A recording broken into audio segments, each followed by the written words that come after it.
मुंबईचा गणेशोत्सव फक्त भारतातच नाही तर जगभरात प्रसिद्ध आहे. चला तर मित्रांनो, पाहूया मुंबईतील टॉप 5 गणपती मंडळ. नंबर 5 वर आहे अंधेरीचा राजा. हा मुंबई उपनगरातील सर्वात प्रसिद्ध गणपती मानला जातो.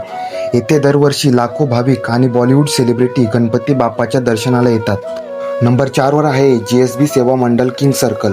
मुंबईतील सर्वात श्रीमंत गणपती अशी या बाप्पाची ओळख आहे. हा बाप्पा शेकडो किलो सोने चांदीच्या दागिन्यांनी सजवला जातो. गणेशोत्सवाच्या दिवसांमध्ये येथे दर्शनासाठी अलोट गर्दी होते. नंबर 3 वर आहे चिंचपोकलीचा चिंतामणी. 1920 मध्ये हे मंडळ सुरू झाले होते. चिंतामणीचे आगमन आणि विसर्जन सोहळा पाहण्यासाठी लाखोंची गर्दी जमते. यांची मूर्ती अतिशय आकर्षक आणि भव्य असते. नंबर 2 वर आहे मुंबईचा राजा गणेश गल्ली.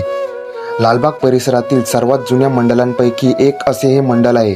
दरवर्षी वेगवेगळ्या ऐतिहासिक मंदिरांचे भव्य आणि अप्रतिम देखावे उभारण्यासाठी हे मंडळ प्रसिद्ध आहे. आणि मित्रांनो, नंबर 1 वर आहे लालबागचा राजा, ज्याची ख्याती संपूर्ण जगात प्रसिद्ध आहे. नवसाला पावणाऱ्या लालबागच्या राजाला पाहण्यासाठी लोक 24 तास रांगेत उभे राहतात. भव्यता, अफाट गर्दी आणि भक्तांची अलोट श्रद्धा यांमुळे लालबागचा राजा नंबर 1 वर आहे. मित्रांनो, तुमचा आवडता गणपती कोणता कमेंट करून नक्की सांगा आणि अशाच व्हिडिओंसाठी आपल्या चॅनलला सबस्क्राईब करा.